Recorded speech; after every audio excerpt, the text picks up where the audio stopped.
हाँ जी, तो हम पढ़ रहे हैं प्रॉपर्टीज ऑफ फोरियर ट्रांसफॉर्म और उसमें हमने कोई मेरे ख्याल में 5 या 6 प्रॉपर्टीज देख ली थी।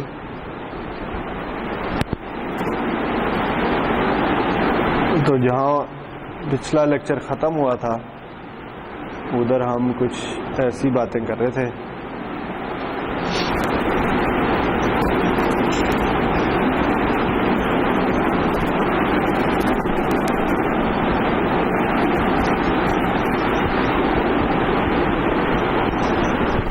ये हमने कल पढ़ा था, ठीक है, कि अगर एक सिग्नल एक्स ऑफ टी है और इसका Fourier transform x of F है, तो अगर सिग्नल को टाइम में रिवर्स कर दें तो फोरियर ट्रांसफॉर्म भी रिवर्स हो जाएगा फ्रीक्वेंसी में। सिग्नल को अगर कॉन्जुगेट कर दें तो उसका फोरियर ट्रांसफॉर्म कॉन्जुगेट भी हो जाएगा, रिवर्स भी हो जाएगा। अगर सिग्नल को कॉन्जुगेट कर दें और फ्लिप भी कर दें तो फोरियर ट्रांसफॉर्म कॉन्जुगेट हो जाएगा, ठीक है। इसकी बेसिस पे हमने ये देखा था कि अगर कोई सिग्नल रियल है तो फिर उसका फोरियर ट्रांसफॉर्म कॉन्जुगेट सिमेट्रिक होगा, ठीक है। जिसका मतलब ये है कि जो पॉजिटिव फ्रीक्वेंसीज के लिए फोरियर ट्रांसफॉर्म की वैल्यू है, नेगेटिव के लिए उनका उसी का कॉन्जुगेट आ रहा होगा। अच्छा, इसमें ही आगे फर्दर डेवलपमेंट ये है कि अगर कोई सिग्नल रियल है और इवन भी है,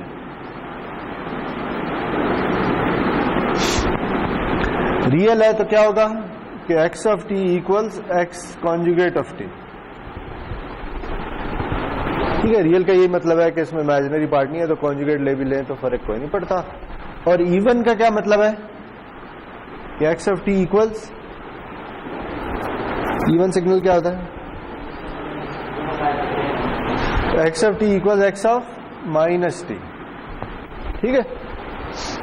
तो अगर सिग्नल रियल भी है और इवन भी है तो ये तीनों क्वांटिटी सेम होंगी। तो अब अगर हम इनके फोरियर ट्रांसफॉर्म लिख लें तो इसका मतलब है कि x of F equals x conjugate of minus F which equals x of minus F.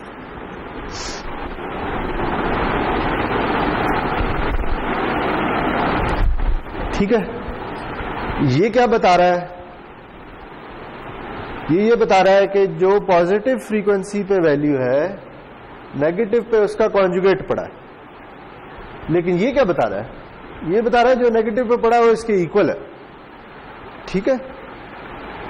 तो अगर कॉन्जुगेट और ये इक्वल है तो इसका मतलब है कि लाजमी है कि एक्स ऑफ एफ जो है वो खुद भी रियल होगा और इवन होगा। बात समझ आ रही है? देखिए, अगर हम सिर्फ इस कंडीशन को देखें ना, इस कंडीशन को देख के हम कॉन्जुगेट सिमेट्री बता सकते हैं।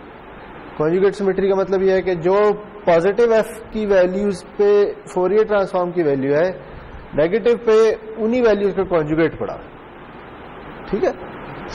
लेकिन ये क्या कह रही है, ये कह रही है कि जो पॉजिटिव पे वैल्यू है नेगेटिव पे वही वैल्यू है, ठीक है। तो अगर वही वैल्यू है और कॉन्जुगेट भी इक्वल है तो फिर लाजमी है कि वो रियल हो, उसमें इमेजिनरी पार्ट नहीं हो सकता, ठीक है जी। तो इसका मतलब यह है कि अगर कोई सिग्नल रियल और इवन है तो उसका फोरियर ट्रांसफॉर्म जो है वो भी रियल और इवन होगा, ठीक। इसकी सबसे सादा एग्जांपल है कोसाइन। कोसाइन को अगर मैं ड्रॉ करूं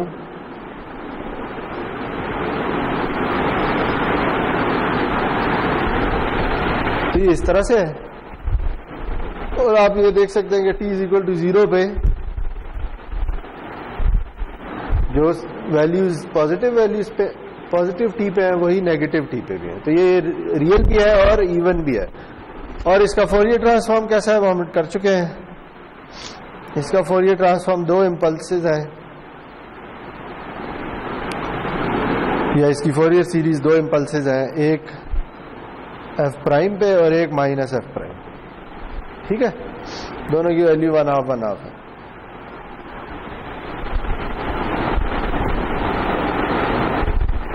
तो देखिए, सिग्नल रियल और इवन है और उसका फोरियर ट्रांसफॉर्म भी रियल और इवन, सही।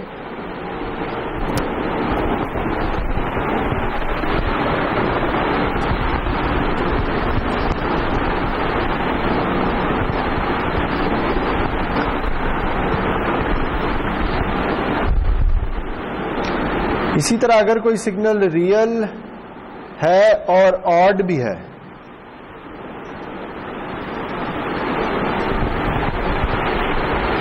इसका क्या मतलब है कि x ऑफ t इक्वल है x कॉन्जुगेट ऑफ t के,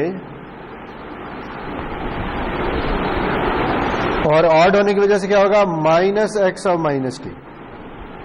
ठीक है, ऑड सिग्नल याद है क्या होता है, जो पॉजिटिव पे वैल्यूज हैं नेगेटिव पे उनका नेगेटिव आ रहा है, तो ये माइनस उस वजह से आ रहा है। ठीक है, तो ये तीनों क्वांटिटी सेम है, तो इनके अगर फोरियर ट्रांसफॉर्म ले लें तो वो भी सेम होने चाहिए, यानी x ऑफ f इक्वल होगा x conjugate of minus f के, और वो इक्वल होगा minus x of minus f के।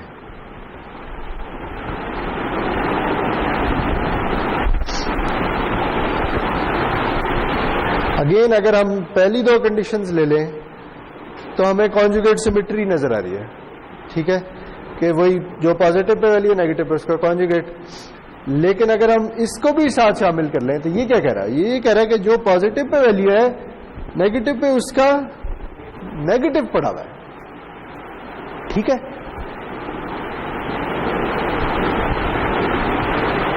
देखिए अब ये कैसे मुमकिन है। से for example x of F जो है ना, एक्स ऑफ एफ की वैल्यू या रियल हो सकती है, या कॉम्प्लेक्स हो सकती है, या इमेजिनरी हो सकती है, तीनों में से कोई एक ही होगी। ठीक है, से मैं कहता हूं ये 2 है। ठीक है, कोई एफ की वैल्यू पॉजिटिव वैल्यू, उस पे एक्स ऑफ एफ की वैल्यू 2 है, तो ये क्या कहता है, इसके मुताबिक नेगेटिव ऑफ एफ पे क्या वैल्यू होनी चाहिए, इसका कॉन्जुगेट। इसका कॉन्जुगेट क्या होगा, इसका कॉन्जुगेट 2 ही होगा, क्योंकि ये रियल नंबर है। लेकिन ये क्या कह रहा है, ये कह रहा है कि नेगेटिव पे इसका नेगेटिव पड़ा हुआ है, तो ये तो कह रहा है -2 होना चाहिए, लेकिन -2 तो नहीं हो सकता, क्योंकि ये 2 है, ये दोनों इक्वल है, लेकिन ये -2 के इक्वल तो नहीं हो सकते। बात समझ आ रही है?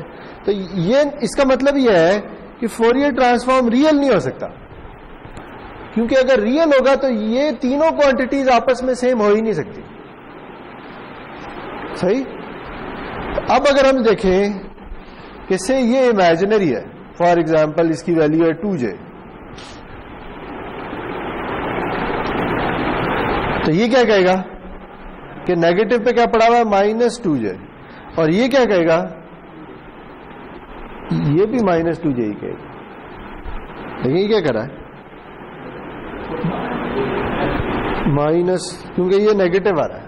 ठीक है, तो लाजमी है कि फोरियर ट्रांसफॉर्म जो है ना इस केस में वो इमेजिनरी हो, वो रियल नहीं हो सकता।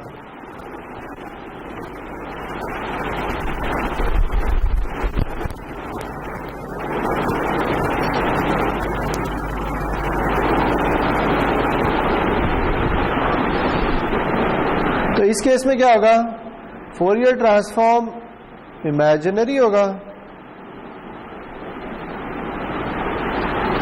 और ये कंडीशन क्या कह रही है, ये ऑड भी होगा। ठीक है जी,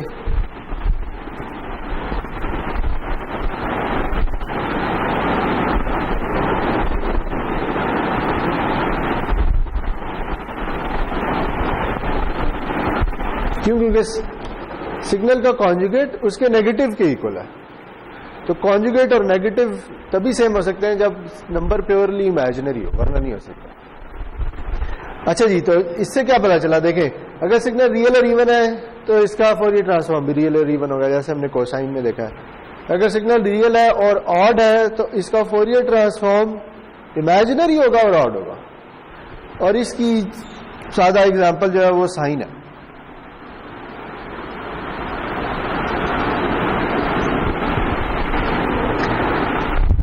साइन टाइम में तो ऑड है,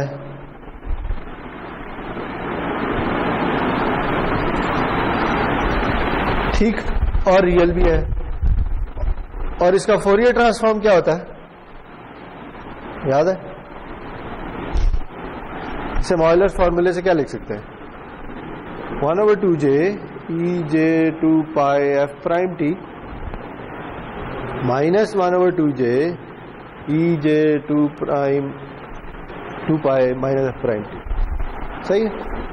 तो इसमें जो फोरियर ट्रांसफॉर्म की वैल्यूज है वो ये है, ठीक है। एक f प्राइम पे आ रही है, इसकी वैल्यू है 1/2j, और एक माइनस f प्राइम पे आ रही है जिसकी वैल्यू है माइनस 1/2j। तो देखिए वही दोनों कंडीशन सेटिस्फाई हो रही है। ये इमेजिनरी भी है और ऑड भी है। जो पॉजिटिव पे वाली नेगेटिव पे उसका नेगेटिव पड़ा। बात समझ आई? इसी तरह अगर कोई भी रियल और ऑड सिग्नल होगा तो उसका फोरियर ट्रांसफॉर्म इमेजिनरी भी होगा और ऑड भी होगा।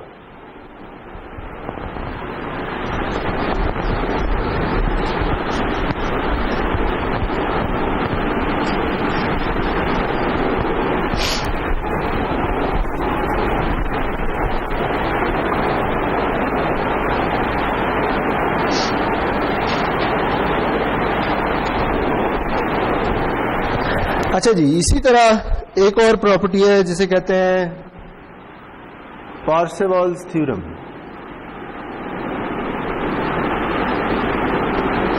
और इसी का इक्विवेलेंट जो रेलेज थ्योरम या रेलेज एनर्जी भी कह सकते हैं।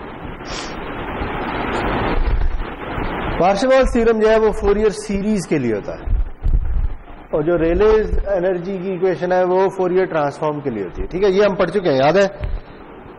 हमने कहा था कि फोरियर सीरीज किसके लिए होती है, कौन से सिग्नल्स के लिए होती है? पीरियोडिक सिग्नल्स के लिए। और पीरियोडिक सिग्नल्स एनर्जी सिग्नल होते हैं या पावर सिग्नल? पावर सिग्नल होते हैं। ठीक है, तो अगर सिग्नल पावर सिग्नल होगा तो उसकी फोरियर सीरीज होगी। ठीक, और फोरियर ट्रांसफॉर्म किस सिग्नल के लिए होता है? और ए पीरियोडिक सिग्नल सिर्फ ए पीरियोडिकली नहीं, एक और भी कंडीशन थी, ए पीरियोडिक हो और एनर्जी सिग्नल भी हो। एनर्जी सिग्नल होना लाजमी है। ठीक है, यानी ए पीरियोडिक तो हो ही, लेकिन उसकी एनर्जी फाइनाइट होनी चाहिए। ओके, अच्छा जी, तो पार्सेवल्स थ्योरम ये कहता है कि जो सिग्नल की पावर है, सिग्नल की पावर हम डिफाइन कर चुके हैं टाइम में, याद है? वो 1/t इंटीग्रल वो जो भी है, ठीक है, वो इक्वल है कि अगर आप उसके सारे के सारे फोरियर सीरीज कोएफिशिएंट्स को ऐड करते हैं। ठीक है, यानी सिग्नल पावर क्या है? सिग्नल पावर है limit t tends to infinity 1/t minus t to t x of t magnitude square dt।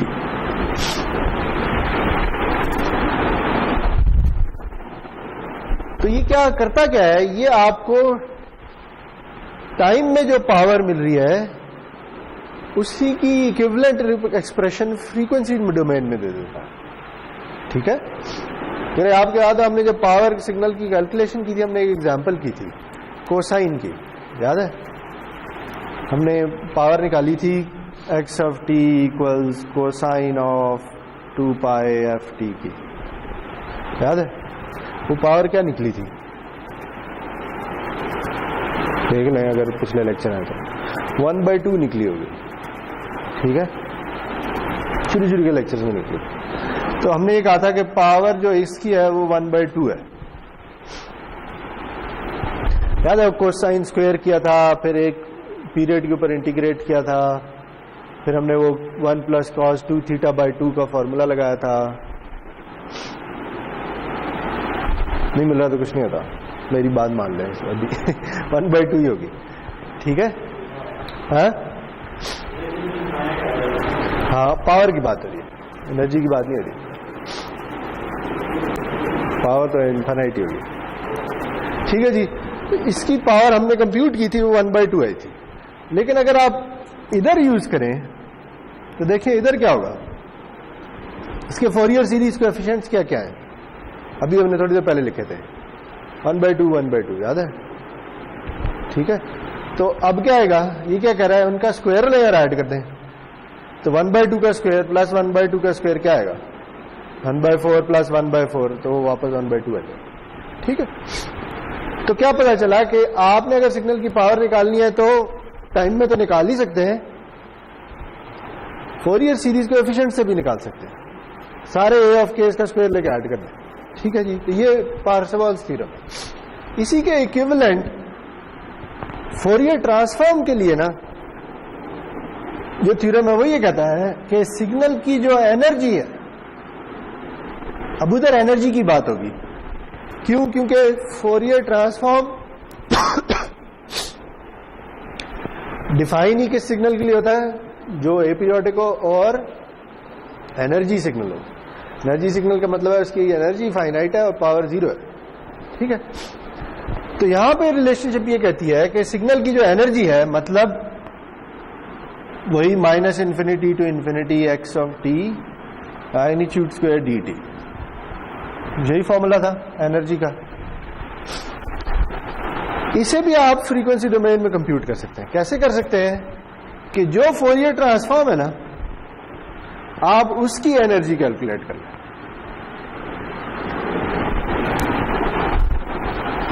ठीक है, तो ये इसके इक्वल आएगी। जैसे इधर क्या किया, इधर भी तो यही किया ना, फोरियर सीरीज कोएफिशिएंट्स का मैग्नीट्यूड लेके सम ले, या दूसरे अल्फाज में इस ए ऑफ के का जो सीक्वेंस है उसकी एनर्जी ले लें। तो इधर भी एग्जैक्टली वही हो रहा है। ठीक है, वहां लेकिन बात हो रही है पावर की, क्योंकि ये डिफाइन ही पावर सिग्नल्स के लिए, और यहां बात हो रही है एनर्जी की, क्योंकि ये डिफाइन ही एनर्जी सिग्नल्स के लिए।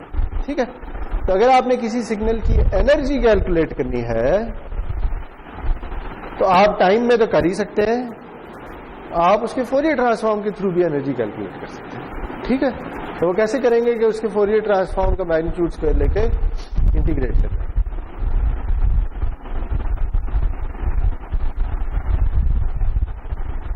ओके, तो ये दो रिलेशनशिप्स यूजफुल है, खासतौर पे ये अभी थोड़ी देर बाद दोबारा आएगी। मकसद ये है कि फोरियर ट्रांसफॉर्म, इसे ये भी कह सकते हैं कि फोरियर ट्रांसफॉर्म जो है ना, वो सिग्नल की एनर्जी या पावर को चेंज नहीं करता, वो सिग्नल की एनर्जी और पावर प्रिजर्व रहती है। ठीक है जी, अच्छा जी, आगे चलते हैं।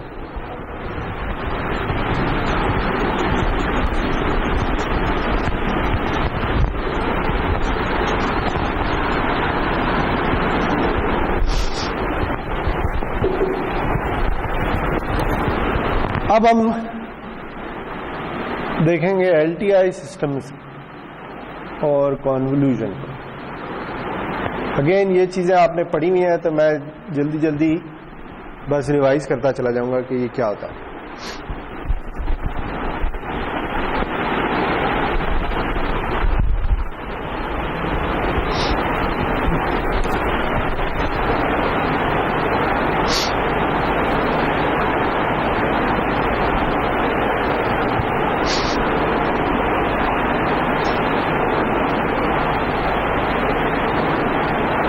अच्छा, तो एलटीआई सिस्टम्स क्या होते हैं?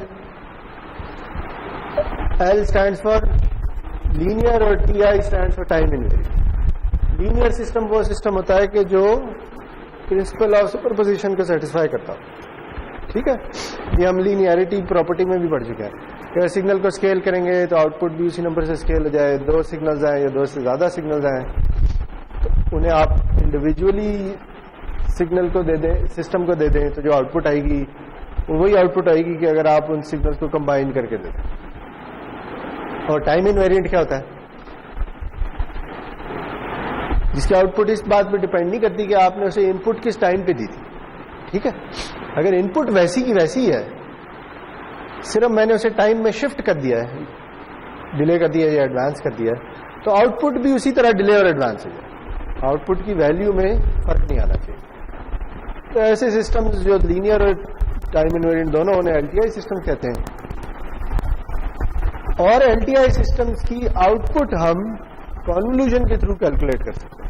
ठीक है, उसमें फिर एक चीज है, उसे कहते हैं इंपल्स रिस्पांस। याद है, पल्स रिस्पांस क्या होता है? अगर आप किसी सिस्टम को एक यूनिट इम्पल्स इनपुट पे दे दें तो जो आउटपुट आएगी वो इम्पल्स रिस्पांस होगा। ठीक है, तो फिर हमने कहा था कि अच्छा ये सारी सिग्नल सिस्टम्स की थ्योरी है। अच्छा, अगर आपको इम्पल्स रिस्पांस पता है, इम्पल्स रिस्पांस अगर h ऑफ t है और input signal x of t है, तो LTI सिस्टम का आउटपुट सिग्नल किसके इक्वल होगा? इनपुट और इम्पल्स रिस्पांस की कॉन्वोल्यूशन। सही है, और इस कॉन्वोल्यूशन, ये कॉन्वोल्यूशन का सिंबल है। अगर हम इसकी एक्सप्रेशन लिखना चाहें तो वो किस किस्म की होती है? कहता है integral x of tau h of t minus tau D tau, where tau goes from minus infinity to infinity.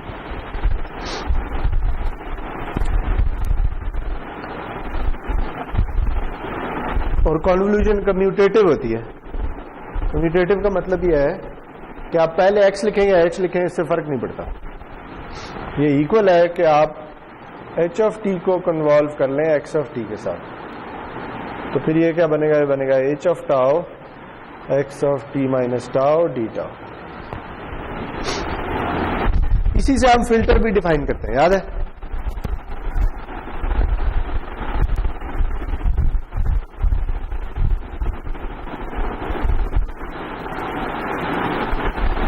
अच्छा, तो अब फोरियर ट्रांसफॉर्म क्या कहता है? फोरियर ट्रांसफॉर्म ये कहता है कि अगर मैं इस आउटपुट का फोरियर ट्रांसफॉर्म ले लूं, यानी y ऑफ f कैलकुलेट कर लूं, तो वो किसके इक्वल होगा?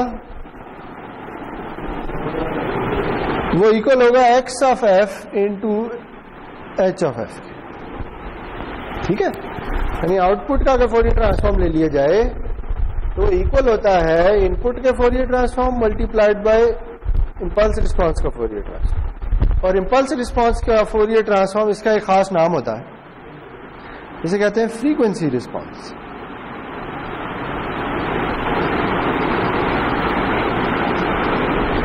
क्यों कहते हैं इसे फ्रीक्वेंसी रिस्पांस?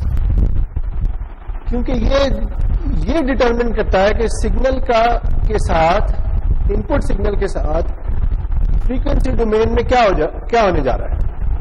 ठीक है, मतलब ये कि अगर आपका x ऑफ f, मैं ऐसी एक एग्जांपल ले रहा हूं, कुछ इस तरह का दिखता है। ठीक है, तो चूंकि x ऑफ f ने मल्टीप्लाई होना है फ्रीक्वेंसी रिस्पांस के साथ, तो फ्रीक्वेंसी रिस्पांस अगर आप खुद डिजाइन कर रहे हैं तो आप इस इनपुट के साथ कुछ भी कर सकते हैं। मतलब कुछ भी करने का यह है कि आप इसमें से कोई भी फ्रीक्वेंसी उड़ा सकते हैं, कोई भी फ्रीक्वेंसी रख सकते हैं, किसी भी फ्रीक्वेंसी को अटेन्यूएट कर सकते हैं, किसी भी फ्रीक्वेंसी को एम्पलीफाई कर सकते हैं। ठीक है, यानी अगर मैं इसे यूं कर लूं तो क्या हो रहा है कि इन वैल्यू से आगे आगे वाली जो फ्रीक्वेंसीज हैं वो खत्म हो गई। ठीक है, आउटपुट पे वो फ्रीक्वेंसीज अपीयर ही नहीं होगी। ठीक है, और जो इधर से अंदर है वो एज इज आउटपुट पे आ जाएंगे।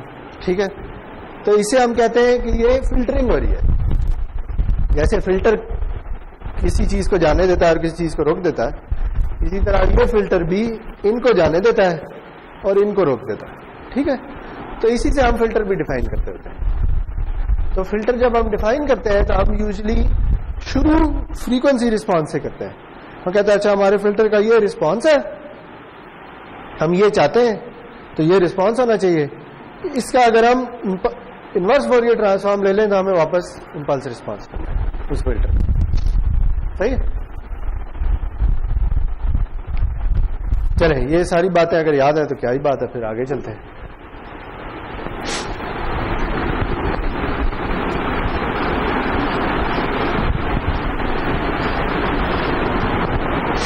अच्छा, एक छोटी सी चीज जो रह गई है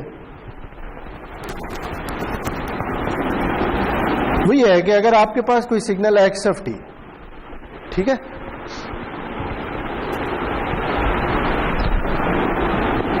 और से वो इस तरह से है। मैं ऐसे ही एग्जांपल ले लेता हूं, ठीक है। अगर मैं इस सिग्नल की एवरेज कैलकुलेट कर लूं, यानी मैं ये कैलकुलेट कर लूं x of t dt minus infinity to infinity, ठीक है। तो इसे ना हम कहते होते हैं इस सिग्नल की डीसी वैल्यू या मीन वैल्यू, ठीक है। ये डीसी जो है वो वोल्टेज और करंट्स की वजह से आ रहा है। हमें पता है कि ये सिग्नल कुछ भी हो सकता है, जरूरी नहीं कि ये वोल्टेज हो या करंट हो, ठीक है। ये सिग्नल कोई भी सिग्नल हो सकता है, लेकिन हम सिग्नल सिस्टम्स की टर्मिनोलॉजी में इस वैल्यू को डीसी वैल्यू कहते होते हैं, ठीक है। जैसे फॉर एग्जांपल अगर ये सिग्नल है, ठीक है, ये से 0 है, ये 1 है, ये 2 है, इसकी वैल्यू यहां पे 1 है, यहां पे -1 है। अगर मैं इसकी डीसी वैल्यू कैलकुलेट करूं इस तरह से तो क्या आएगी आपके ख्याल में? मैं क्या कर रहा हूं कि मैं इसे और इसे कैलकुलेट कर रहा हूं और फिर ऐड कर रहा हूं, तो डीसी वैल्यू क्या आएगी? 0 आएगी, क्योंकि ये जितना पॉजिटिव है उतना ही नेगेटिव भी है। बात समझ आई? अच्छा, इसके बरक्स अगर मैं ये कहूं कि मेरे पास एक सिग्नल है वो ऐसे है,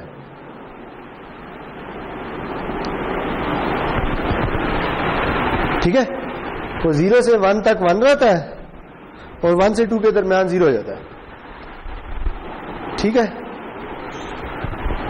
तो इसकी डीसी वैल्यू क्या होगी? इसकी डीसी वैल्यू 1 आएगी, ठीक है, क्योंकि ये इसका एरिया अंडर द कर्व होगा। सही है जी। और अगर आप इसका मीन भी निकालना चाहते हैं तो फिर इसकी जो ड्यूरेशन है उससे जिसे डिवाइड कर दें, ठीक है, जैसे मीन निकालते होते हैं किसी रैंडम वेरिएबल। अच्छा, लेकिन अब अगर आप ये देखें कि एक्स ऑफ एफ की क्या इक्वेशन है फोरियर ट्रांसफॉर्म की, वो कुछ इस तरह से है, ऐसे ही है,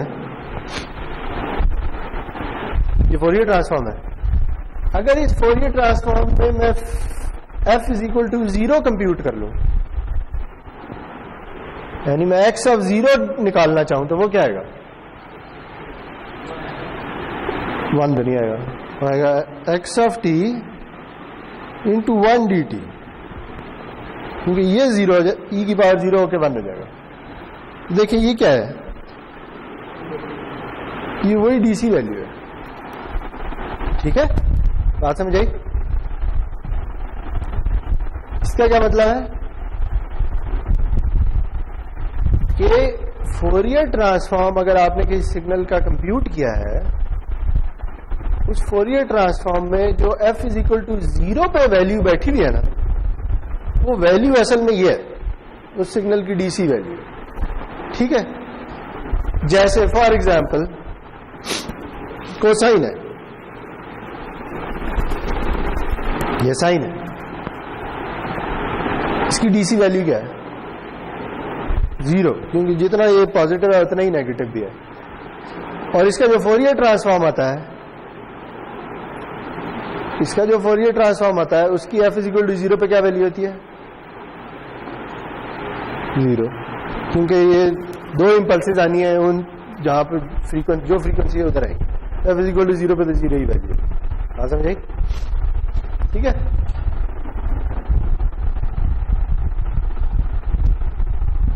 ओके,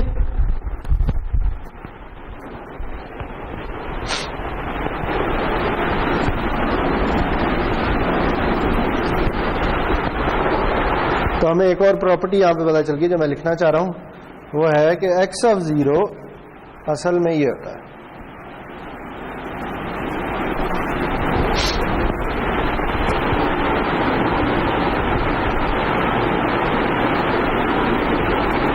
सही। तो अगर मैं a ऑफ 0 की बात करूं, अगर फोरियर सीरीज कोएफिशिएंट की बात करूं, तो ये किसके इक्वल होगा? ये इक्वल होगा 1/t इंटीग्रल xt dt, ठीक है। क्योंकि a ऑफ k की इक्वेशन में अगर k को 0 डाल दें तो अगेन एक्सपोनेंशियल खत्म हो जाएगा और पीछे ये रह जाएगा।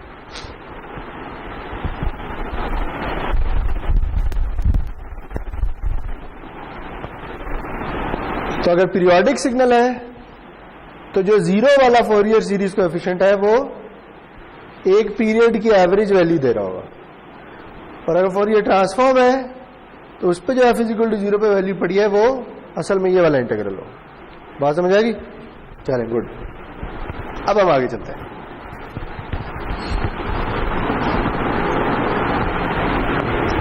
अच्छा, एक और प्रॉपर्टी हमने लिख ली है, वो ये है कि y(t) = x(t) कन्वॉल्व्ड विद h(t). तो ये क्या आ जाएगा? y(f) = x(f) h(f).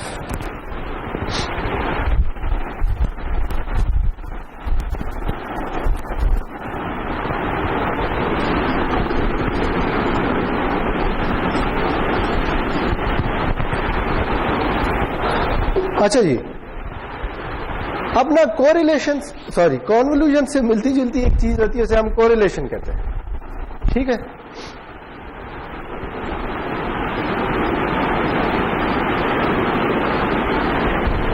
कोरिलेशन क्या होती है? कोरिलेशन भी दो सिग्नल्स के बीच में कैलकुलेट की जाती है। जैसे कॉन्वोल्यूशन x और h के दरमियान है, इस तरह कोरिलेशन भी कोई दो सिग्नल्स होंगे जिनके दरमियान कंप्यूट की जा सकती है। ठीक है, और ये बताती क्या है? ये बताती है कि वो दो सिग्नल्स आपस में कितने सिमिलर हैं, किस पॉइंट पे। ठीक है, तो इसमें दो चीजें होती हैं जी। एक होती है क्रॉस कोरिलेशन और एक होती है ऑटो कोरिलेशन।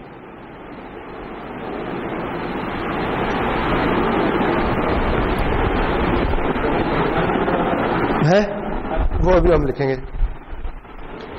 अगर हमारे पास दो सिग्नल्स हैं, से x(t) और h(t),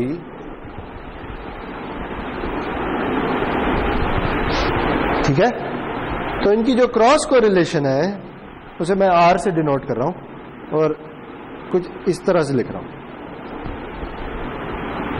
ये जो x और h सबस्क्रिप्ट में लिखा है, इसका मतलब है कि ये x और h की कोरिलेशन है। ठीक है, और ये इक्वल होती है इंटीग्रल x(t) h(t - tau) dt।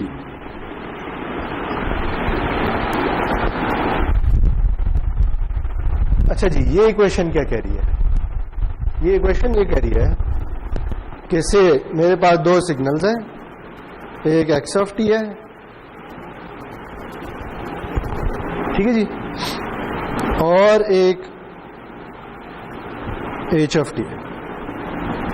ठीक है, अब अगर आप इस इक्वेशन का देखें तो ये क्या कह रही है? ये कह रही है कि x(t) को तो एज इज ले लो जैसे है, h को क्या करो, टाउ से शिफ्ट कर दो।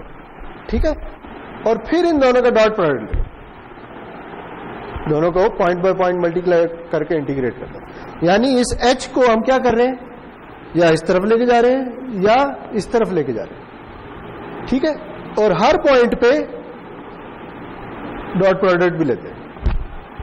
ठीक है, यानी अगर टाउ 0 है तो ये दोनों ऐसे ही हैं, दोनों को पॉइंट बाय पॉइंट मल्टीप्लाई करके इंटीग्रेट करते हैं।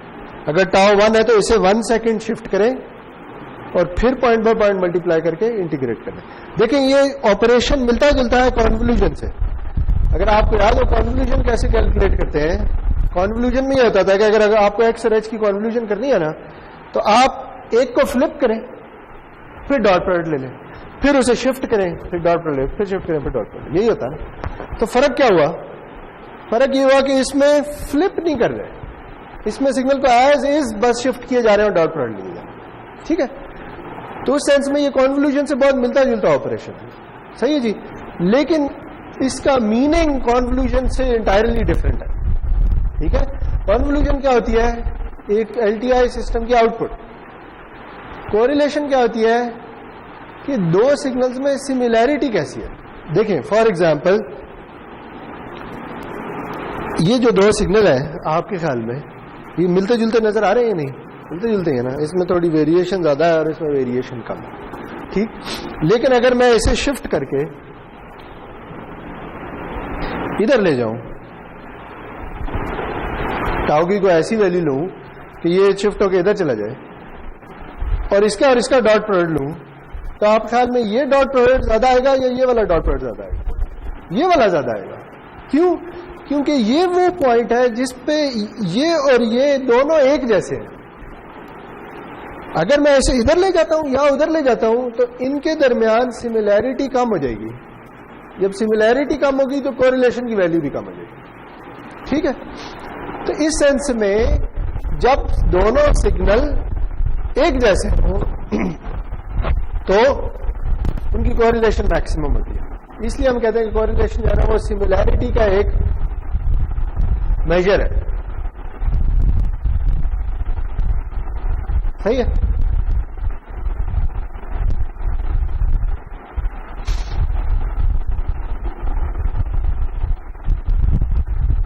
अच्छा, अब सवाल यह है, एक छोटी सी चीज है कि अगर x और h दोनों कॉम्प्लेक्स है ना तो फिर इस इक्वेशन में छोटा सा चेंज आएगा। वो ये चेंज आएगा कि इनमें से एक कॉन्जुगेट हो रहा हो। ठीक है? यूजली हम चूंकि रियल सिग्नल से अक्सर डील कर रहे थे तो ये हम नहीं लिखते, लेकिन प्रॉपर इक्वेशन ये है। ठीक है? जैसे आप किसी वेक्टर का भी डॉट प्रोडक्ट लें तो अगर वो वेक्टर्स कॉम्प्लेक्स एंट्रीज के हैं तो आप हर्मिशन लेते हैं। याद है हर्मिशन क्या होता है? किसी वेक्टर का हर्मिशन क्या होता है? हर्मिशन। ट्रांसपोज याद है? ट्रांसपोज क्या होता है? ट्रांसपोज भी नहीं याद? मैट्रिक्स का ट्रांसपोज नहीं याद यार? हाँ याद है? रोज को कॉलम, कॉलम को रोज बना दो। इस तरह अगर कॉलम वेक्टर है तो इसका ट्रांसपोज रो वेक्टर होगा। लेकिन हर्मिशन क्या होता है? हर्मिशन ये होता है कि आप ट्रांसपोज भी लें और साथ वैल्यूज को कॉन्जुगेट भी कर लें। ठीक है? तो जैसे डॉट प्रोडक्ट, ये वैसे इससे कोई रिलेशन नहीं है, लेकिन डॉट प्रोडक्ट यूजुअली ऐसे लिखा जाता है। याद है? एक्स ट्रांसपोज वाई, जिसमें एक्स और वाई दोनों वेक्टर्स हैं। नहीं, आपको याद है ये नहीं। लेकिन अगर कॉम्प्लेक्स वेक्टर्स है ना तो फिर यूं लिखते होते हैं एक्स हर्मिशन वाई। हर्मिशन का मतलब होता है कि आपने ट्रांसपोज भी लिया और कॉन्जुगेट भी लिया। इसी तरह अगर ये सिग्नल्स कॉम्प्लेक्स है ना तो आपको किसी एक को कॉन्जुगेट करना होगा। ठीक है? तो कॉन्क्लूजन में भी और कोरिलेशन पे भी यहां पे कॉन्जुगेट का साइन आ रहा होगा। अच्छा, अगर ये क्रॉस कोरिलेशन है तो फिर ऑटो कोरिलेशन क्या होगी? ऑटो कोरिलेशन एक सिग्नल की उसके अपने साथ कोरिलेशन को कहते हैं। ठीक है? ऑटो का मतलब ये, क्रॉस का मतलब है कि किसी और के साथ, और ऑटो का मतलब है उसके अपने के साथ। तो इस केस में क्या आएगा जी? इस केस में आएगा आर एक्स ऑफ टाउ, या एक्स एक्स लिख लें जैसे मर्जी है, minus infinity to infinity X of T X conjugate of T minus tau D T.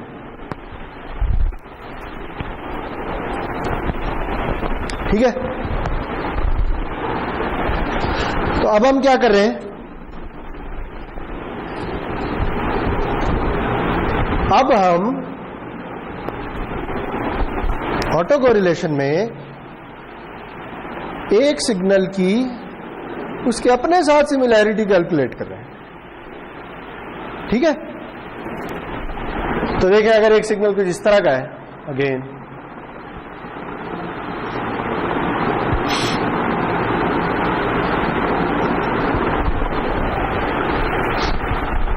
सही है?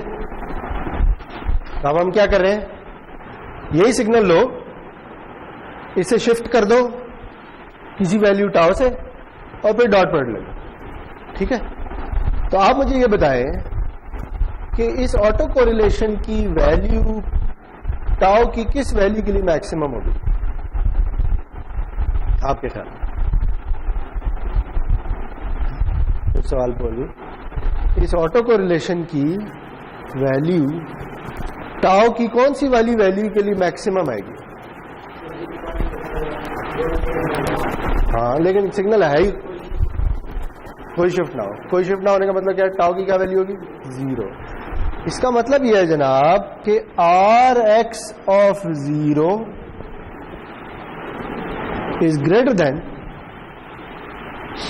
Are X of tau where tau is not equal to 0। ठीक है,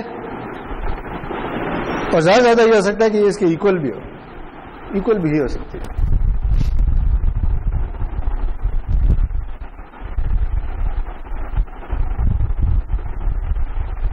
ठीक है, यानी ये रिलेशनशिप क्या कह रही है? ये रिलेशनशिप ये कह रही है कि ऑटो कोरिलेशन की वैल्यू 0 पे जो आती है वो सबसे ज्यादा होती है। अगर आप टाउ को नॉन जीरो कर दें तो वैल्यू या तो इसके इक्वल होगी या इससे छोटी होगी, इससे बड़ी कभी भी नहीं हो सकती।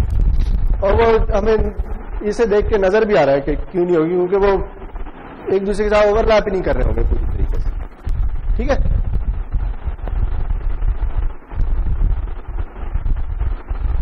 अच्छा अब ये मुझे बताएं कि हमने ये देखा है कि कोरिलेशन और कॉन्वोल्यूशन दोनों मिलती जुलती चीजें हैं, तो क्या हम कोरिलेशन को कॉन्वोल्यूशन की फॉर्म में लिख सकते हैं?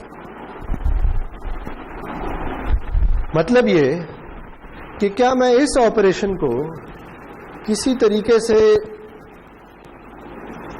कुछ इस तरह से लिख सकता हूं?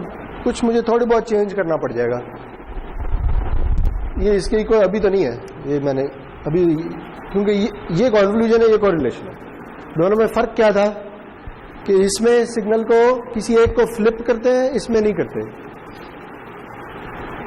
तो फिर क्या ख्याल है कि अगर हमने किसी तरीके से कॉन्वोल्यूशन के थ्रू कोरिलेशन कैलकुलेट करनी है तो फिर हमें क्या करना चाहिए?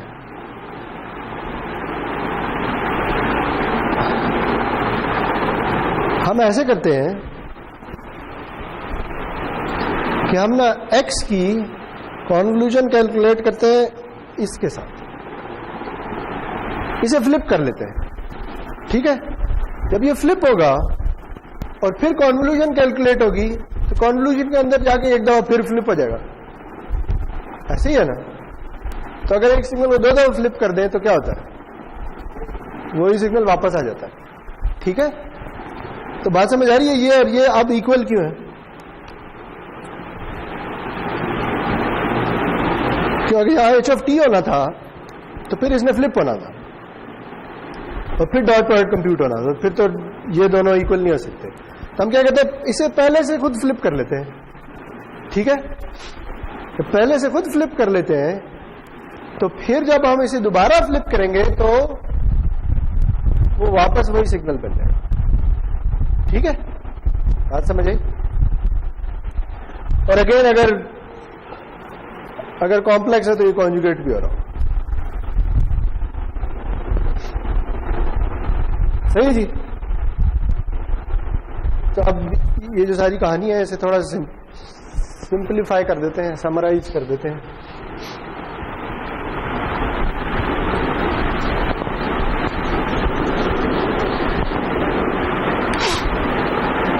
कॉन्वोल्यूशन जो है इसमें हमने लिखा है y of t equals x of t convolve with h of t। फिर हमने लिखा है क्रॉस कोरिलेशन, वो है r x h of tau, ये इक्वल है x of t convolve with h conjugate of minus t। और फिर हमने कहा है ऑटो कोरिलेशन,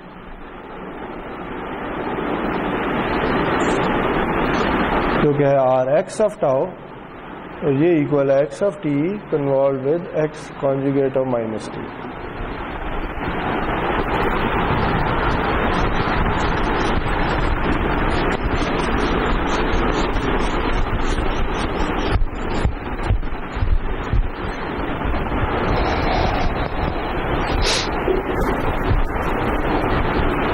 और फिर हमने एक और चीज भी देखी है, वो ये है कि R X of 0 is greater than or equal to Rx of tau, where tau is not equal to 0।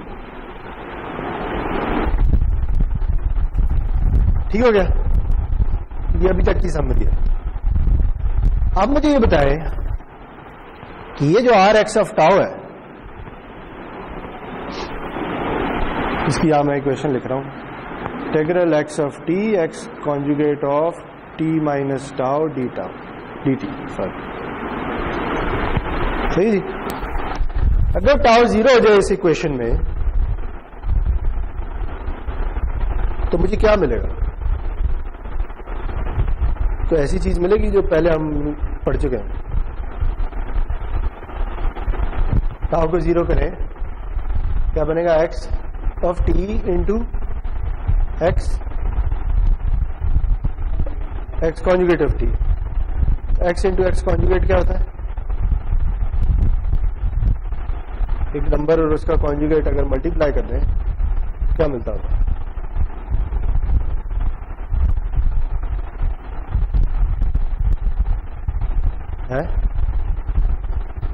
एक नंबर को उसके साथ मल्टीप्लाई कर दें, रियल नंबर है तो क्या मिलता है? स्क्वायर। तो अगर एक कॉम्प्लेक्स नंबर को उसके कॉन्जुगेट से मल्टीप्लाई कर दें तो क्या मिलता है? Magnitude square. ठीक है, ऐसे नहीं आता। x प्लस जे वाई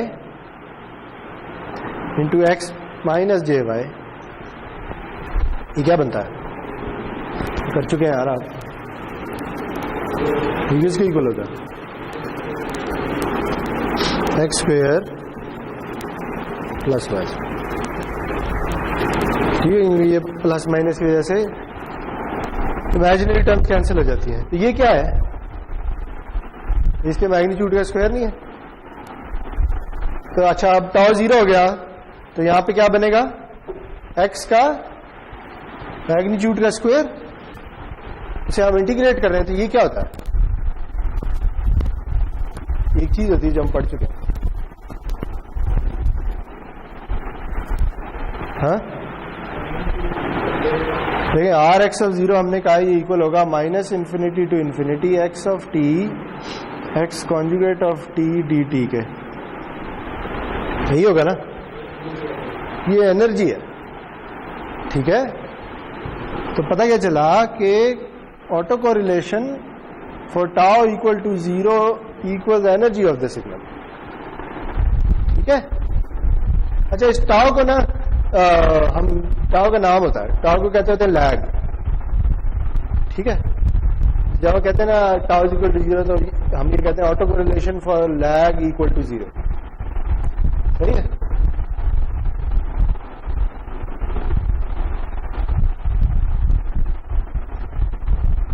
तो पता ये चला है जी कि ऑटो कोरिलेशन के अंदर ही कहीं एनर्जी भी पड़ी होती है। सही है, ठीक है। अच्छा जी, अब हम आगे चलते हैं। अब हमारे पास सारे हथियार आ गए। ठीक है, तो अब मैं ये चाहता हूं कि मैं इस ऑटो कोरिलेशन का फॉरियर ट्रांसफॉर्म ले लूं।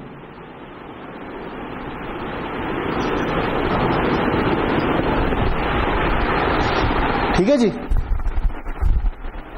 मैं क्या कहता हूं, मैं सिग्नल का नहीं बल्कि सिग्नल की ऑटो कोरिलेशन का फॉरियर ट्रांसफॉर्म। सही है, देखिए ये खुद से एक सिग्नल है। जैसे हम एक सिग्नल डिफाइन करते हैं एक्स ऑफ टी और कहते हैं अच्छा टी को चेंज करते जाएं तो एक्स की वैल्यूज चेंज होती चली जाएंगी, तो ये एक सिग्नल बन गया। इसी तरह ये भी एक सिग्नल है जिसमें इंडिपेंडेंट वेरिएबल टाउ है, तो टाउ की वैल्यू चेंज करते जाएं तो ऑटो कोरिलेशन की वैल्यू चेंज होती जाएगी। तो ये एक सिग्नल है। तो अगर सिग्नल है तो इसका हम फॉरियर ट्रांसफॉर्म कैलकुलेट कर सकते हैं। तो आप मुझे बताएं जी कि ये फॉरियर ट्रांसफॉर्म क्या है?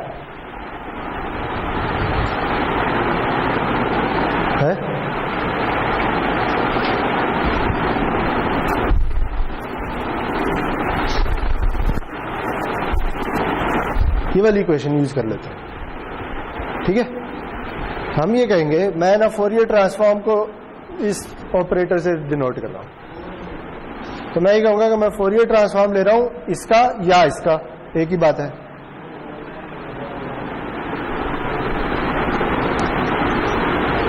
तो आप बताएंगे क्या आएगा? अगर ये कन्वॉल्व हो रहे हैं तो मल्टीप्लाई हो जाएंगे इनके फॉरियर ट्रांसफॉर्म। तो बताएं क्या आएगा? टी तो नहीं आएगा ना, एक्स ऑफ एफ इंटू, उधर देखें कौन सी वाली प्रॉपर्टी यूज हो रही है?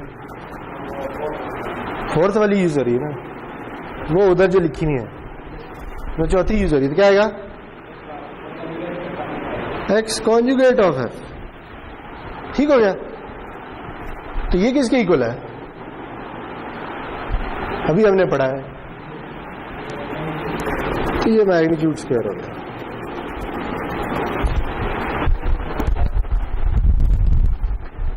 बस देख लो, अभी ये इसे इसका मतलब समझ आएगा तो आसान हो जाएगी चीज।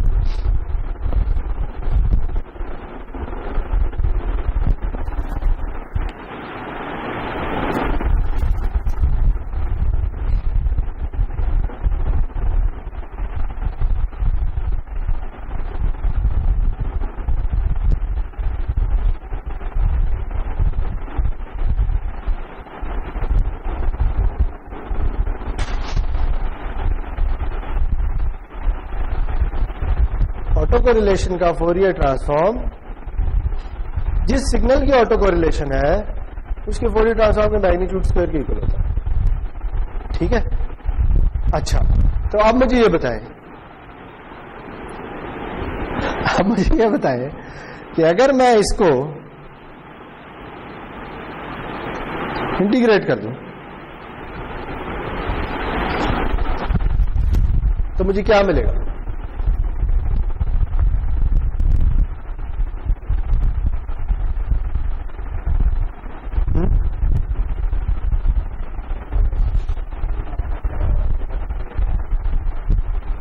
क्या ख्याल?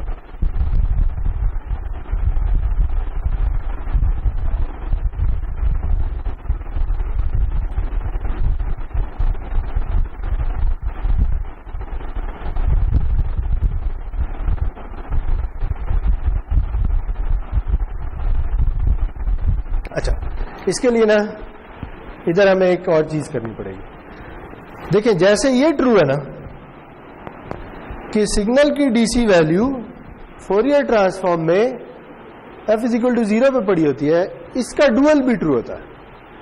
इसका डुअल का क्या मतलब है? इसका डुअल का मतलब यह है कि अगर मैं फोरियर ट्रांसफॉर्म को इंटीग्रेट कर दूं तो इधर मुझे क्या मिलेगा? x of 0। ठीक है। देखिए, अगर मैं इधर इंटीग्रेशन करता हूं तो मुझे इधर इसका 0 वाला कंपोनेंट मिलता है, और अगर मैं इधर इंटीग्रेशन करता हूं तो मुझे टाइम में 0 वाला कंपोनेंट मिलता है। ठीक है, बात समझ आई? अब बताइए किसके इक्वल होगा?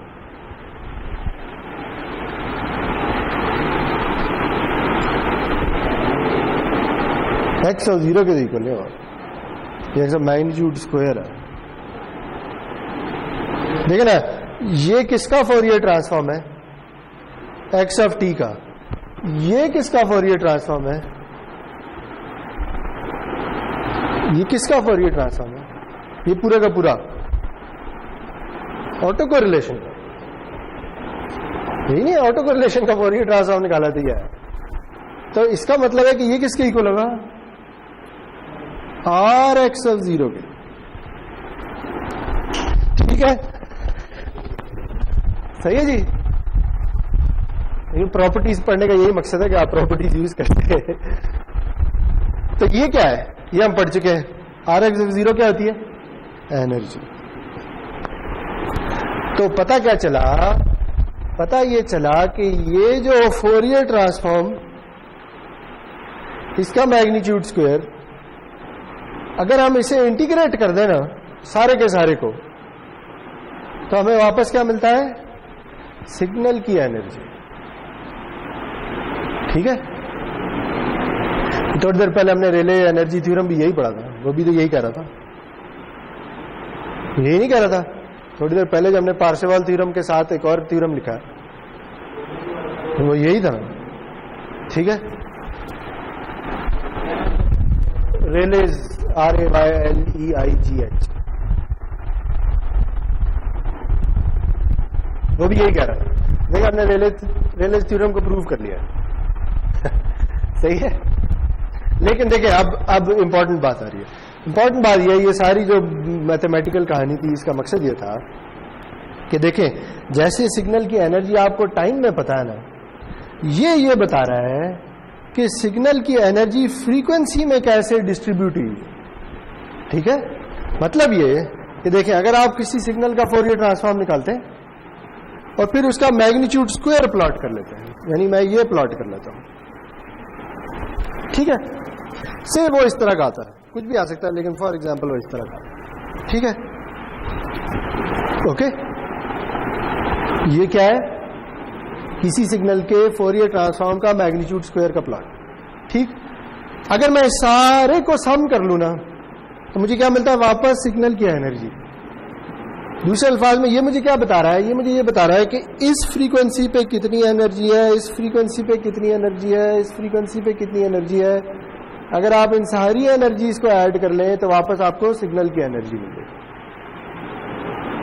एक और जुमले में मैं ये कह सकता हूं कि ये मुझे ये बता रहा है कि सिग्नल की एनर्जी फ्रीक्वेंसी में कैसे डिस्ट्रीब्यूट हुई है। कौन सी वाली फ्रीक्वेंसीज हैं जिनकी एनर्जी हाई है और कौन सी वाली फ्रीक्वेंसीज हैं जिनकी एनर्जी बहुत कम है, ठीक है। इसलिए इस चीज को ना कहते हैं एनर्जी स्पेक्ट्रम। इसका एक और नाम भी है, इसे कहते हैं एनर्जी स्पेक्ट्रल डेंसिटी।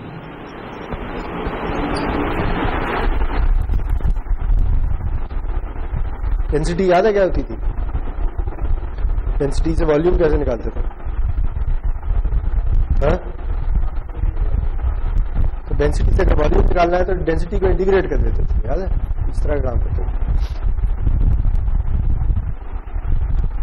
तो ये भी वही है। देखिए, ये बता रहा है कि स्पेक्ट्रम में या फ्रीक्वेंसी में एनर्जी किस तरह डिस्ट्रीब्यूट हुई है, ठीक है।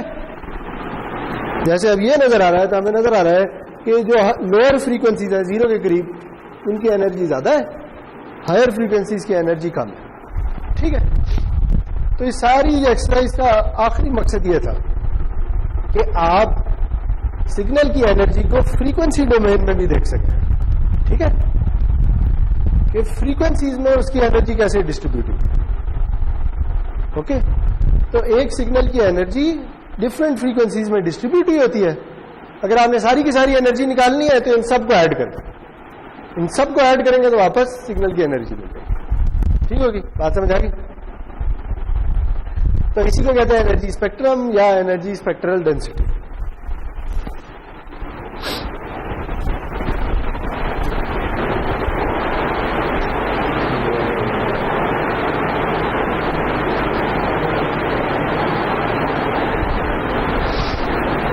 ओके, अच्छा, अब ये जो सारी बातें अभी तक हो रही थी, ये हो रही थी एनर्जी के बारे में।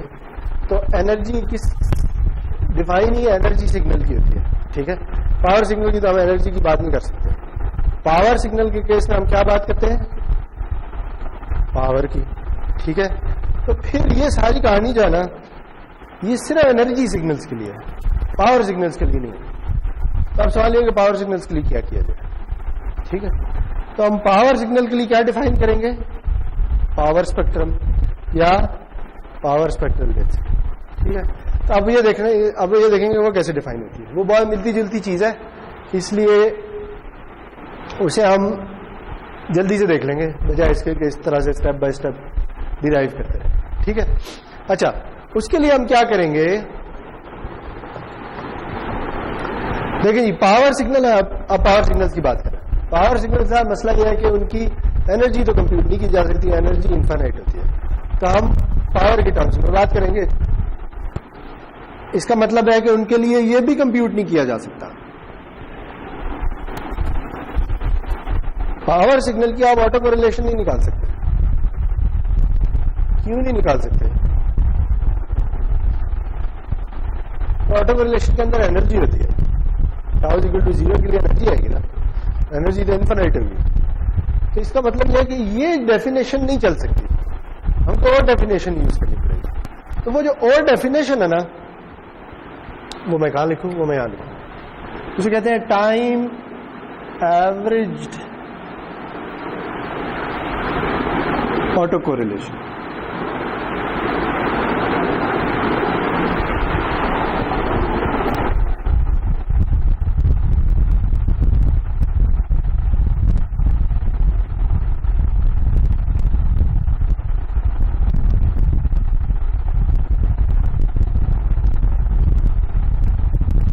ठीक है, टाइम एवरेज ऑटो कोरिलेशन क्या होती है, वो कुछ इस तरह की चीज होती है। उसमें हम करते हैं 1/t minus t to t x of t x of t minus tau conjugate dt।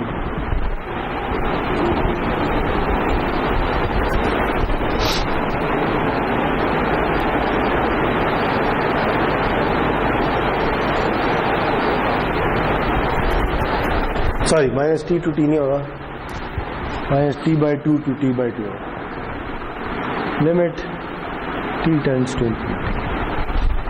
देखिए ये ऐसी चीज है जैसे हमने पावर डिफाइन की थी, याद है, पावर बिल्कुल इसी तरह डिफाइन की थी, बस उसमें फर्क यह था कि उसमें ये कॉन्जुगेट वाली टर्म नहीं आ रही थी, बल्कि इसकी जगह मैग्नीट्यूड स्क्वायर आ रहा था।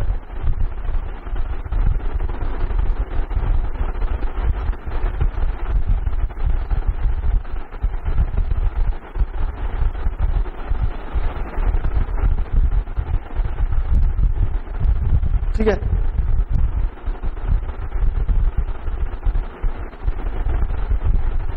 और इसे मैं कोई नाम दे देता हूं, इसे बुक ने कोई नाम दिया है, तो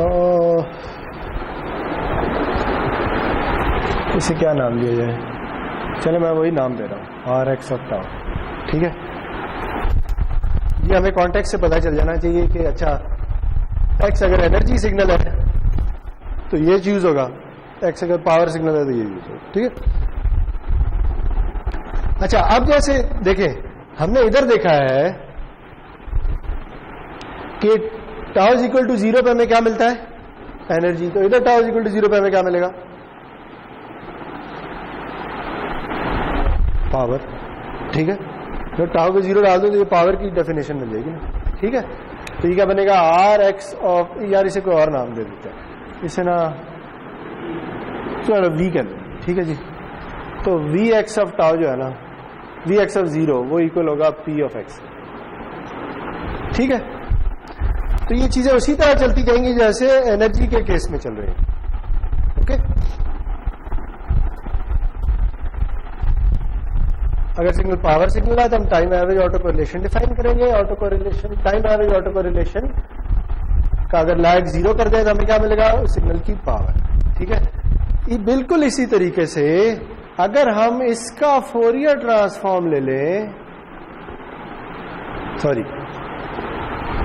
इसका फोरियर ट्रांसफॉर्म नहीं ले सकते, इसकी फोरियर सीरीज लेंगे। मुझे मैं कह रहा हूं, चले ऐसे कह रहा हूं, ठीक है, इसकी अगर फोरियर सीरीज ले लें तो वो इक्वल आएगी इसके, सॉरी समेशन, वो इसके इक्वल है। लेकिन ये ट्रू है सिर्फ पीरियोडिक सिग्नल्स के लिए। ठीक है,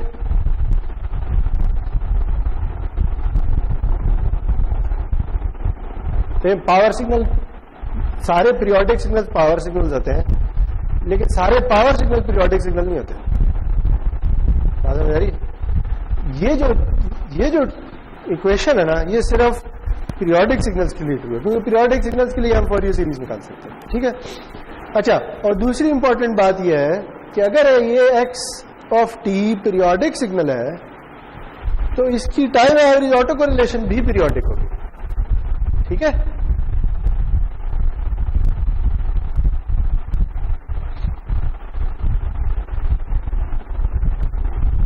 बात समझ आई?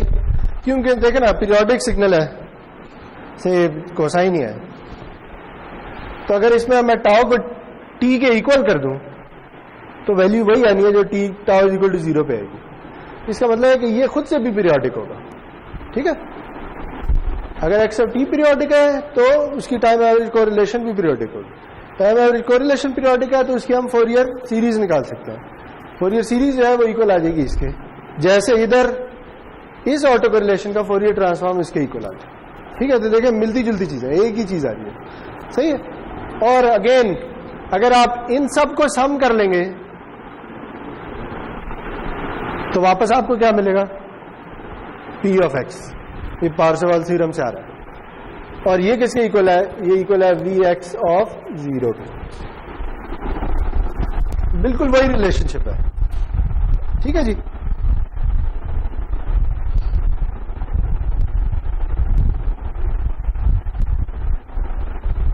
ओके।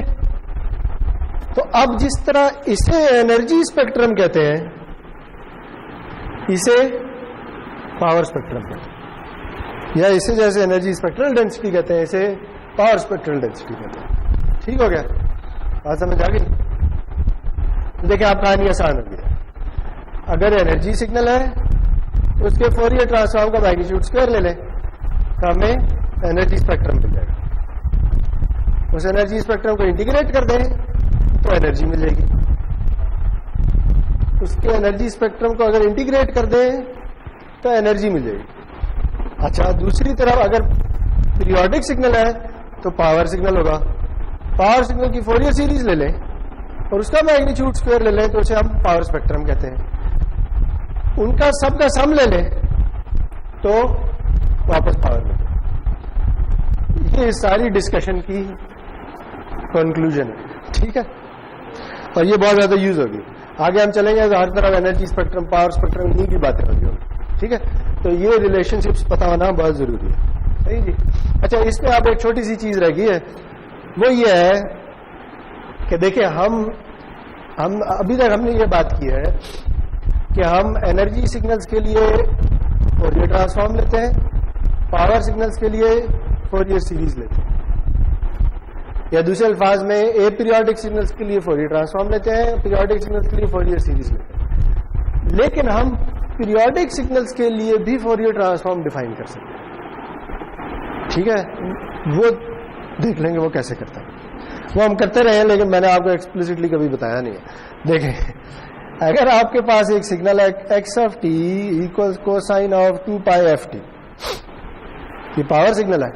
ठीक है, इसकी हम फोरियर सीरीज निकाल चुके हैं। हमने कहा था इसमें क्या आता है, a1 equals a of -1 equals 1/2, याद है। तो हम ये कहते हैं अच्छा इसे अगर मैंने प्लॉट करना है तो मैं कहूंगा ये k है, ये k की वैल्यू 0 है, ये 1 है, ये -1 है, तो 1 पे 1/2 आ रहा है, -1 पे भी 1/2 आ रहा है, और बाकी सब 0 है। ऐसे ही कहते हैं ना। लेकिन हमने कहा था कि इसे ही हम ये भी कह सकते हैं कि बजाय k के मैं क्या प्लॉट कर लूं, f प्लॉट कर लूं।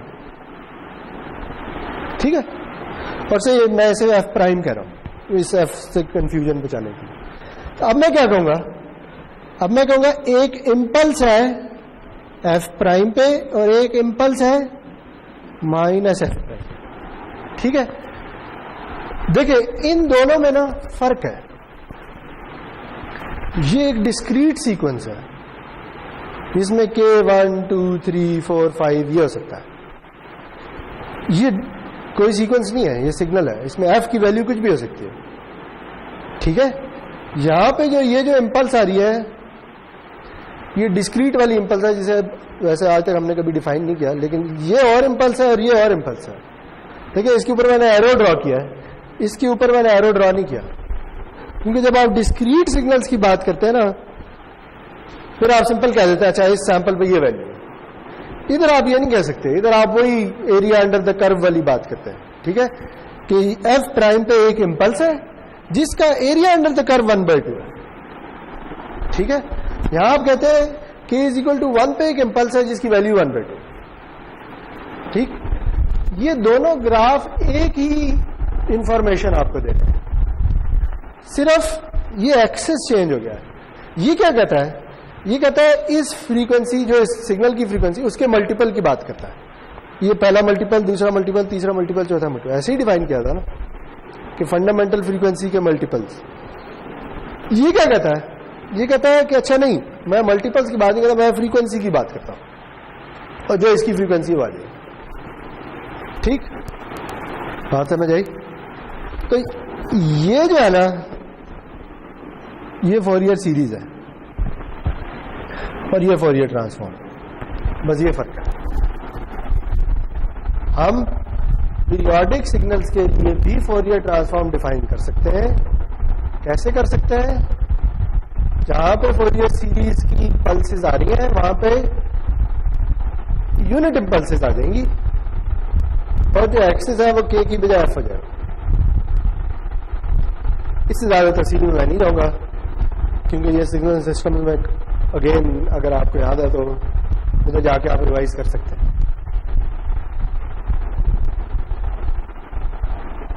लेकिन अब इसका फायदा क्या हुआ है? इसका फायदा यह हुआ है कि अब मुझे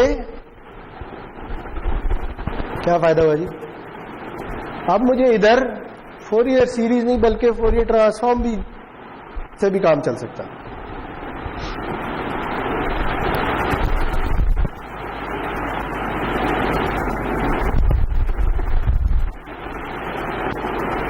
देखिए जी, अगर मैंने इसे अब फॉरियर ट्रांसफॉर्म की फॉर्म में लिखना है तो मैं कैसे लिखूंगा? ये देखें, Fourier transform of V X of tau equals, देखिए अब मुझे इंपल्स बनानी है, ठीक है? अगर kth इंपल्स है या kth फॉरियर सीरीज कोएफिशिएंट है तो इंपल्स कहां पे आएगी? यानी k इक्वल टू 1 है तो इंपल्स कहां पे आएगी? नहीं, इधर तो 1 पे आएगी, इधर कहां पे आएगी? जो सिग्नल की फ्रीक्वेंसी है। बात समझ आ रही है? इस सिग्नल की फ्रीक्वेंसी क्या है? अगर ये देखें, अगर ये पीरियोडिक सिग्नल है तो इसका कोई टाइम पीरियड होगा और इसकी कोई फ्रीक्वेंसी होगी। अगर ये पीरियोडिक है तो हमने कहा ये भी पीरियोडिक है और इसका भी यही पीरियड होगा और यही फ्रीक्वेंसी होगी। ठीक, बात समझ आई? तो अगर k इक्वल टू 1 की अगर मैं बात कर रहा हूं तो जो इंपल्स आएगी वो कहां पे आएगी? 1/t पे। अगर k इक्वल टू 2 की बात कर रहा हूं तो इंपल्स कहां पे आएगी? 2/t पे। ठीक है, तो फिर मैं ऐसे क्या लिख सकता हूं? मैं ये अब कह रहा हूं कि अगर मैं इसकी फॉरियर सीरीज ना लाऊं बल्कि फॉरियर ट्रांसफॉर्म ले लूं तो मुझे क्या मिलेगा? मिलेगा a के magnitude square delta f minus k/t। क्या ख्याल है? ये क्या किया है? ये वो इंपल्स डाल दी और किस जगह डाली है? जिस फ्रीक्वेंसी पे इसने आना है। अगर k 0 है तो यह 0 पे होगी, k 1 है तो 1/t पे होगी, k 2 है तो 2/t पे होगी, क्योंकि ये शिफ्ट होती जा रही है। ये शिफ्ट डाला हो ना, ठीक है? तो इसकी फॉरियर सीरीज ये है, फॉरियर ट्रांसफॉर्म ये है।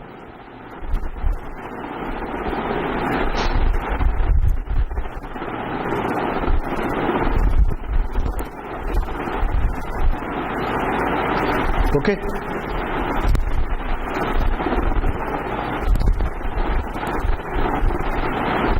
तो अब हम क्या कर सकते हैं? अब हम फॉरियर सीरीज से जान छुड़वा सकते हैं, सिर्फ फॉरियर ट्रांसफॉर्म से काम चला सकते हैं। ठीक है जी, फॉरियर ट्रांसफॉर्म अब पीरियोडिक और एपीरियोडिक दोनों के लिए चल जाएगा।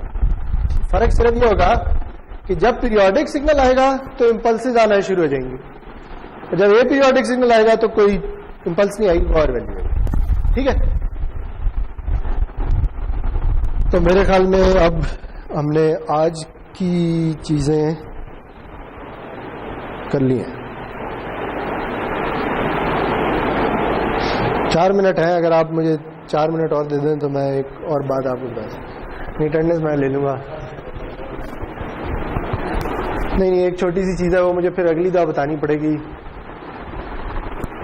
बेहतर है इधर ही देख लें।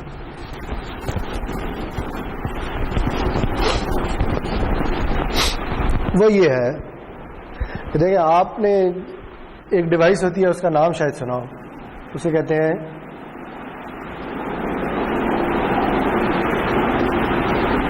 Spectrum analyser. ये नाम सुना है? ये क्या करता है?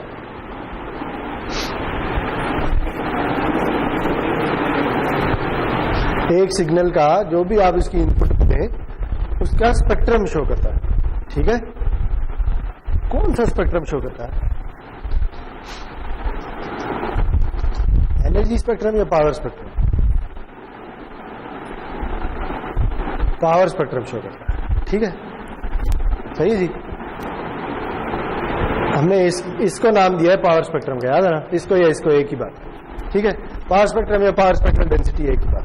अच्छा जी, तो ये कैसे करता है स्पेक्ट्रम एनालाइजर, काम कैसे करता था, बस ये देख लेते हैं जल्दी से। इसने करना यही है जो इधर लिखा है, ठीक है।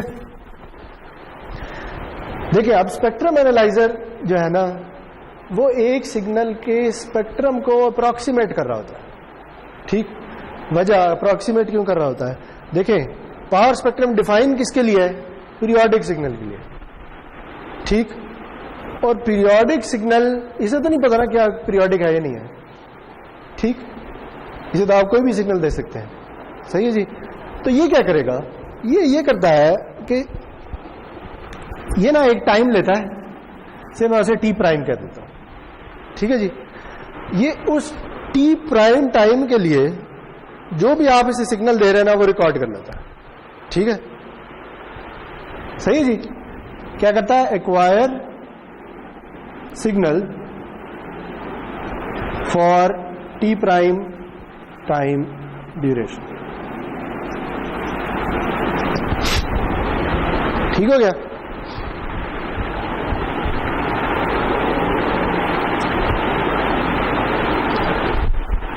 और फिर ये अज्यूम करता है, ये बहुत बड़ी असम्पशन है, लेकिन ये अज्यूम करता है कि ये जो सिग्नल है ना ये टी प्राइम से पीरियोडिक है, ठीक है।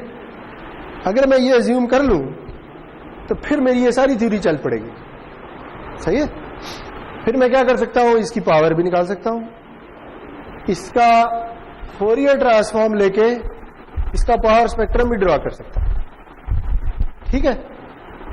तो स्पेक्ट्रम एनालाइजर यही करता है जी, वो ये करता है कि वो आप उसे सिग्नल देते हैं, वो टी प्राइम के लिए सिग्नल रिकॉर्ड करता है, उसकी पावर कैलकुलेट करता है और उसके फोरियर ट्रांसफॉर्म लेके प्लॉट करके आपको दिखाता है, ठीक है। फोरियर ट्रांसफॉर्म लेके उसका मैग्नीट्यूड स्क्वायर लेके प्लॉट करता है, चाहे वो पीरियोडिक हो नॉन पीरियोडिक, ठीक है। क्योंकि इसे नहीं पता ना, इसे नहीं पता कि आप इसे पीरियोडिक सिग्नल दे रहे हैं या पीरियोडिक है। एनर्जी स्पेक्ट्रम क्यों नहीं शो करता? देखिए हम यूजुअली, ये शुरू में भी बात की थी कि हम यूजुअली जो कम्युनिकेशन सिस्टम्स के सिग्नल्स है ना उन्हें as a power signal treat करेंगे, याद है, ये पहले लेक्चर में या दूसरे लेक्चर में बात की थी। असल में कोई भी सिग्नल पावर सिग्नल नहीं होता, हर सिग्नल एनर्जी सिग्नल होता है। लेकिन अभी हम आगे चलेंगे, आप देखेंगे कम्युनिकेशन सिस्टम में ना ज्यादातर जो सिग्नल है वो या तो उनमें इनहेरेंट कोई ना कोई पीरियोडिसिटी होती है। क्यों होती है? देखिए फॉर एग्जांपल ऑसिलेटर है, ऑसिलेटर ने क्या करना है? एक टोन जनरेट करनी है जिससे आपने अपने सिग्नल को मल्टीप्लाई करना है, ये पिछले लेक्चर में देखा। तो वो जो टोन जनरेट कर रहा है वो पीरियोडिक है, ठीक। इसी तरह जब आप कम्युनिकेशन करते हैं ना, खासतौर पर डिजिटल कम्युनिकेशन, तो आप क्या करते हैं? आप ये करते हैं कि अच्छा मेरे पास बिट्स आ रही है जो मैंने ट्रांसमिट करनी है, तो मैं ऐसा करूंगा, मैं एक बिट को 1 सेकंड के सिग्नल से रिप्रेजेंट कर लें, ठीक है। तो ऐसे एक एग्जांपल ले रहा हूं, तो मैं ये कहता हूं कि अच्छा मेरे पास बिट स्ट्रीम आ रही है 10100101, इसे मैंने ट्रांसमिट करना है। तो मैं क्या करता हूं? मैं ये पहली बिट देखता हूं, अगर ये 1 है तो मैं ये भेज देता हूं, ठीक है। फिर 0 पर अगली बिट देखता हूं, वो 0 है तो मैं ये भेज देता हूं। फिर 0 है, फिर 1 है, फिर ये भेज देता हूं। फिर 0 है तो ये भेज देता हूं, फिर 0 है तो ये भेज देता हूं, फिर 1 है तो ये भेज देता हूं, और मैं चलता जाऊंगा, ठीक है। देखिए अब हो क्या रहा है, मैं ये नहीं कर सकता कि मैं अगर 1 आ रहा है तो हमेशा के लिए ये भेजता रहूं, फिर कहीं आके खत्म करना पड़ेगा ना कि अच्छा अब अगली बिट की बारी है, ठीक है। तो मैं क्या करूंगा? मैं एक टाइम ड्यूरेशन डिफाइन करूंगा कि अच्छा मैं एक बिट को इतनी देर के सिग्नल से रिप्रेजेंट कर रहा हूं, ठीक है। वो आपकी मर्जी है, ये जितनी मर्जी रख लें, 1 सेकंड रख लें, 1 मिली सेकंड रख लें, 1 माइक्रो सेकंड रख लें, ठीक, लेकिन कुछ ना कुछ तो डिफाइन करना पड़ेगा ना, वरना तो एक बिट की बाद दूसरी बिट की बारी ही नहीं आएगी। बात समझ आ रही है मेरी?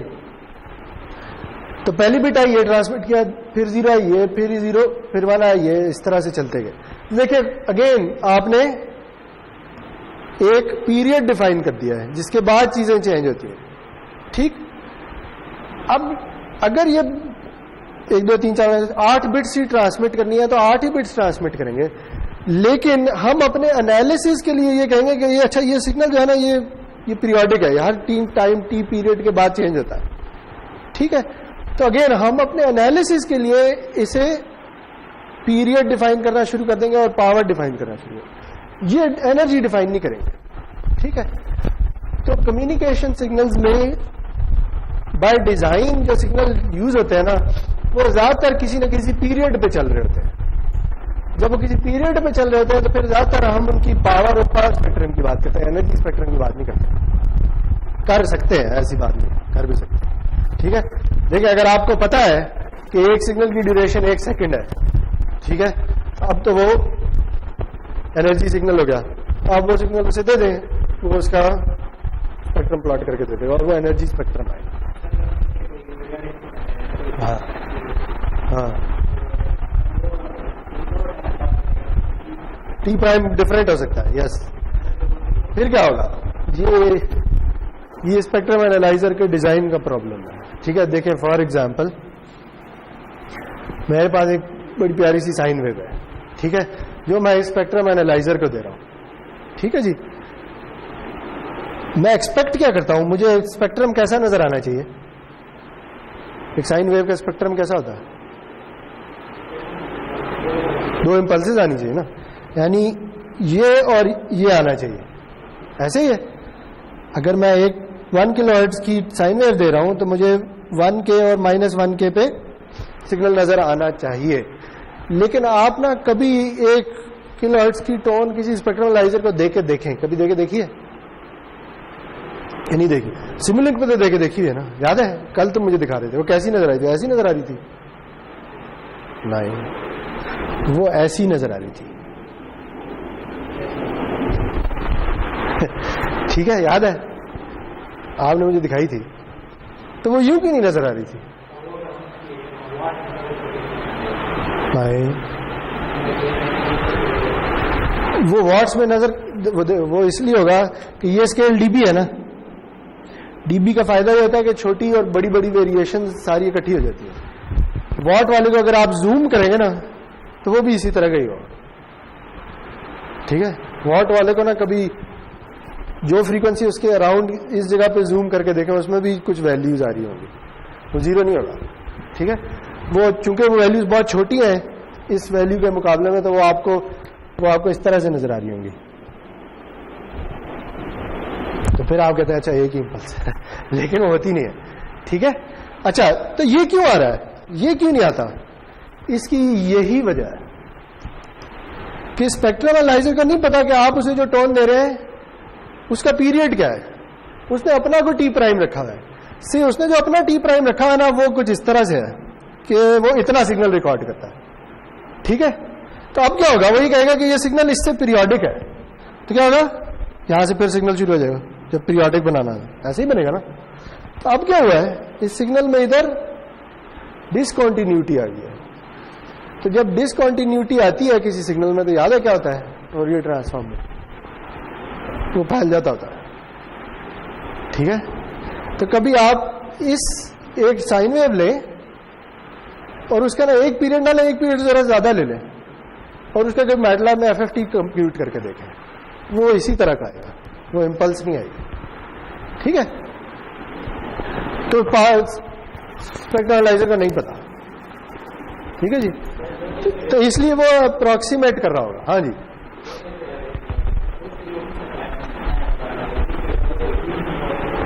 इसीलिए तो कह रहा हूं ना, इसीलिए तो कह रहा हूं कि ये हमेशा यही सोच रहा होता है कि मुझे जो सिग्नल मिलना है वो पीरियोडिक ही है, तो ये पीरियोडिक नहीं है।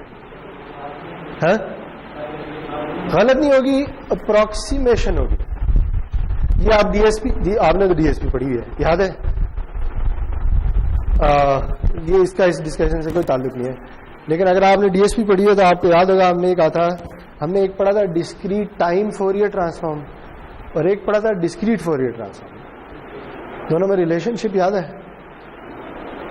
उनमें रिलेशनशिप ये था कि जो डिस्क्रीट फोरियर ट्रांसफॉर्म होता है ना, वो डिस्क्रीट टाइम फोरियर ट्रांसफॉर्म के सैंपल्स होते हैं। ठीक है, अगर आप किसी सिग्नल का n पॉइंट डीएफटी ले रहे हैं ना, तो आप उसके डीटीएफटी के n सैंपल्स ले रहे हैं। ठीक है, बात समझ आई? सादा अल्फाज में अगर आपके पास ये सिग्नल है ना, ठीक है, स्पेक्ट्रम एनालाइजर ने क्या करना है, वो इसके कुछ सैंपल लेगा टाइम में और फिर उनका फोरियर कंप्यूट करेगा। वो जो फोरियर आएगा ना, वो इसके सैंपल्स होंगे। ठीक है, सैंपल्स आ गए, अब उसने बाकी इधर पता चलाना इधर क्या वैल्यू है, तो वो इंटरपोलेशन कर लेगा और इंटरपोलेट करके आपको ये दिखा देगा। असल में वो होंगे सैंपल्स ही। ठीक है, तो जब आप किसी ए पीरियोडिक सिग्नल को स्पेक्ट्रम एनालाइजर पे देखते हैं, तो वो क्या करता है, वो उसके कुछ सैंपल्स लेता है, फिर उसका एफएफटी लेता है और एफएफटी से वो उसके स्पेक्ट्रम के कुछ सैंपल्स एक्वायर कर लेता है और उन्हें जोड़ के खुद से ड्रा करके दिखा देता। ठीक है, तो जो भी आपको नजर आएगा ना पावर स्पेक्ट्रम में, वो उसके एनर्जी स्पेक्ट्रम या पावर स्पेक्ट्रम की अप्रोक्सीमेशन है। एग्जैक्ट कभी भी नहीं आएगा, जैसे साइन वेव में नहीं आ रहा। ठीक है, गुड यार, ये डिस्कशन खत्म हो गई और ये बहुत इंपॉर्टेंट डिस्कशन है।